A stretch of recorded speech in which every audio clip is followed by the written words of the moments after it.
Moment South Africans got shocked visiting Nigeria for the first time. Oh my God. You see, one thing I've noticed over time is before I allow you guys listen to what they had to say, I want to say something. People always hear, I hear that about Nigerians, but you haven't experienced. There's nobody who has heard hearsay about Nigerians that had came in contact with Nigerians and did not say, wow, so this is what Nigerians are. There is nobody that will not talk about the reception. Guys, let me not jump the gun.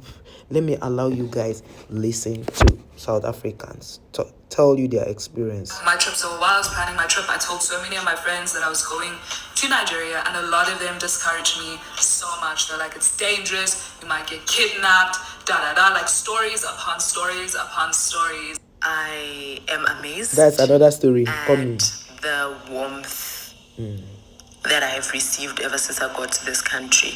So I've been in Lagos for just over this a week is the third now, person and talking. This is the house I'm staying at. She stayed in a mansion. This is the first thing you see as soon as you step in the door. And when I tell you I have never seen anything like it, it's basically a palace. It's a palace. I'm in Nigeria. This is the fourth person.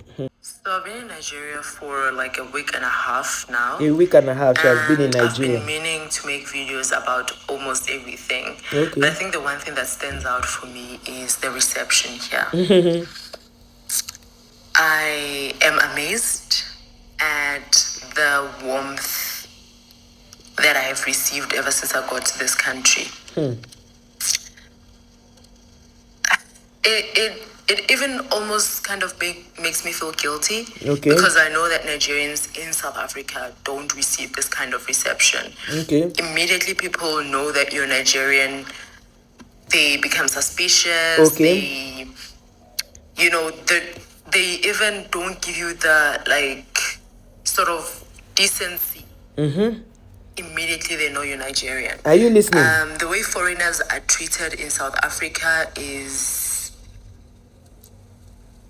it's embarrassing. Okay. Did you hear that? Especially when you go out to other countries as a South African and you realize people actually treat you like a guest. Okay. Even when you're not their guest. Okay.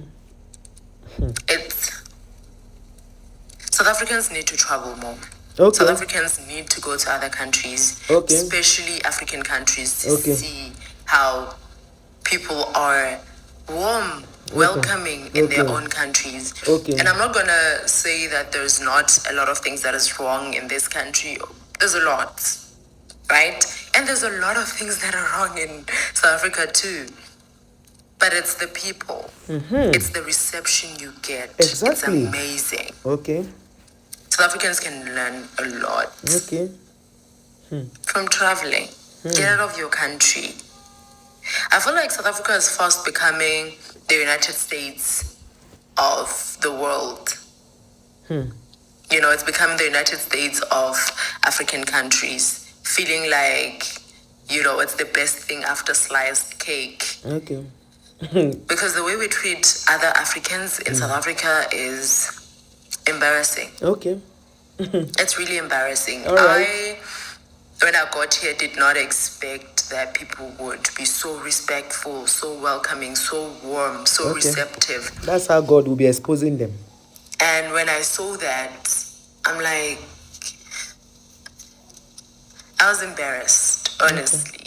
Okay. On behalf of all South Africans, I know that not all South Africans are xenophobic. I'm not xenophobic, but I know a large majority are. Hey! God, thank you for vindicating Nigerians. Thank you, Lord. Nigerians abroad are not very good ambassadors for their actual country. I just spent the last 2 weeks in Lagos. And before I planned my trip, so while I was planning my trip, I told so many of my friends that I was going to Nigeria, and a lot of them discouraged me so much. They're like, it's dangerous, you might get kidnapped, like stories upon stories upon stories. And I was shocked because as a South African, even though I complain about South Africa all the time, I would not discourage anyone from going to South Africa. I'd advise them about their safety, but I wouldn't tell anyone not to go. And a lot of my friends were like, no, like, you would be okay, but it's also that, like, it's super dangerous. There's so many things that could go wrong. And I'm like, is that really the right attitude to have?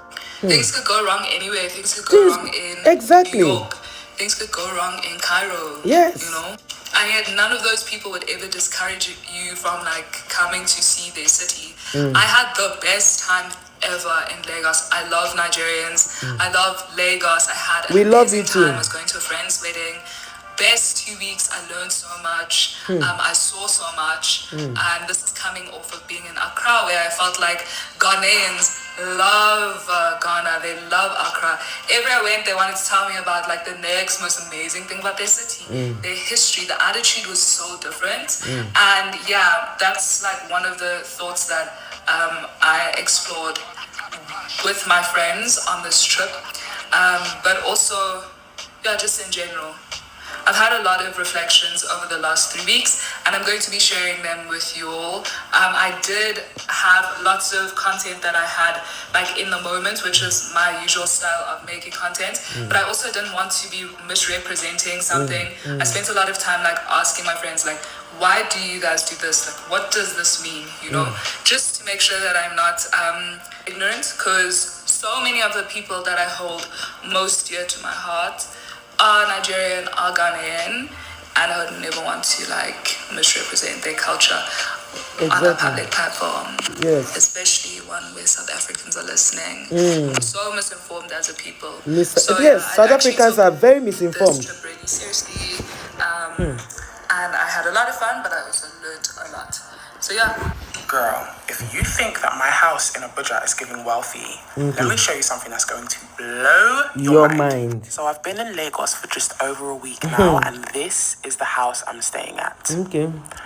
This is the first thing you see as soon as you step in the door. And when I tell you I have never seen anything like it, it's basically a palace. It's a palace. Not to mention they have live-in tailors, babysitters, chefs, and maids that come in every morning, afternoon, and evening to ask me what I want to eat, anything at all. And they make everything from scratch, fresh. Like, don't even get me started on their back garden. Just look at the pool. Look at the pool. See Nigeria now. You want to try? I've been living my best life. I'm in Nigeria. This another person. 4 people's experience. Because I must tell you every single little detail. They're in Nigeria. Girl came on speed dial. Hi. I needed someone to come and sit with me just to make sense of all the sanity. First went up to pick up meds that my mom had sent over for me. So flights, I went to go buy snacks for my trip. Durban snacks. So, John was done, so I went back home to finish my packing. Malaria, I am. So, guys, have you heard from people, South Africans? So, all of them are South Africans. The last lady the lady before the last one talked about how people in that palace, they had a chef come in every day to ask her what she would eat. They had gardeners, they had carers, they had so many things in the place. They had a swimming pool that was so big. And somebody say, stay blessed, my sister. No black is foreigner in Nigeria. We are very welcoming. Exactly. Nigerians, we don't do that. Someone say, I'm not a Nigerian, but I have a lot of respect for the South Africans who went out of their way to go get the experience, to go experience Nigeria and Nigerians for themselves. They didn't want to jump into the bad wagon of social media warriors. Salute, guys. Did you hear that? Because you people just sit down one place and talk about Nigeria. I am a Nigerian and I live in Nigeria. I know that if Nigerians were bad, I would be the first to say they are bad. Do you see the way I call out our government? Hey, you don't want to know. I am one person that will never say, Nigeria is good when it's bad. Mbao.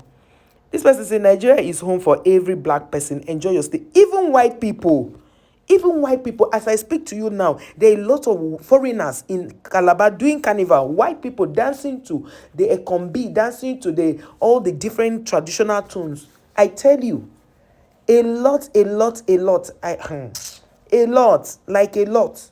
You understand? So, it's not something that you would joke about. It's not something you would joke about. I tell you, I tell you. So please, if you want to experience Calabar, If you want to experience Lagos, if you want to experience Abuja, if you want to experience Port Harcourt, come by yourself. Don't listen to all the negativity online. They are all going to tell you lies. This person said, I just got my passport, my South African passport, and I will go to Nigeria. You see? This person said to us, Nigerians, every black person in Nigeria is a Nigerian. Exactly. That's how we see it, though. We can never come to you and ask you, except you speak. And we will even come and be asking you, where are you from? Except maybe you met someone that people are beginning to become acquaintance. You can. But to say somebody will just see and tell you are not Nigerian, come and show us your passport. Nobody is asking you for any passport. Nobody. We are so self-sufficient. We know ourselves. That is, our steez plenty. We don't even have time for all those. Do you understand? You don't even know. Nigerians are not that kind of people, though. Lie. To us, everybody is Nigerian as far as we are concerned.